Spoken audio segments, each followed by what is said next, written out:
It really does all begin with the mindset.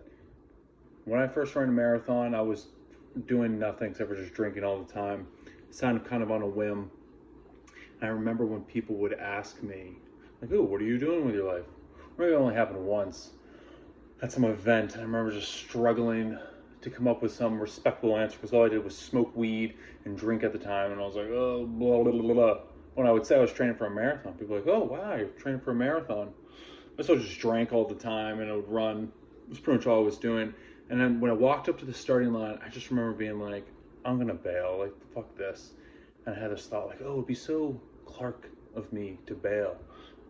And then I was like, "Holy shit! Like that's how I think about myself." I was like, "Fuck that! I'm gonna run this marathon if it kills me." And then I finished it, and it was like, "Oh shit! I wonder what else I can do." I never thought I'd be able to do something like that. Never even entered my mind to consider doing anything like that. I never saw the point. Now I do that type of shit because it's really just I'm curious to figure out what I can do.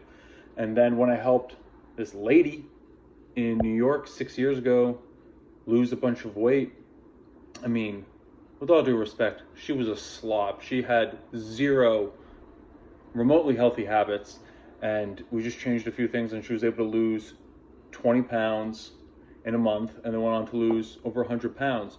And you really have to open yourself up to the idea that something is even possible, and then ideally tell yourself that you can do something before you'll even fucking step foot in the attempt. And furthermore, with all the health shit, there's so much food in America that has ingredients in it that's illegal in many other, mostly European countries. I don't even think people realize like how much dog shit is in our food and how seed oils are intimately responsible for the fact that everyone's so fucking fat in this country. And once you open your mind up to that reality, you start seeing things differently, and you see just a pile of ground turkey as a more acceptable meal than a shitload of unnecessary carbs. And even deeper, once I started reading about these people, Viktor Frankl, Alexander Solzhenitsyn, that survived through some of the fucking hardest experiences ever in recent history, it was their mindset that allowed them to survive.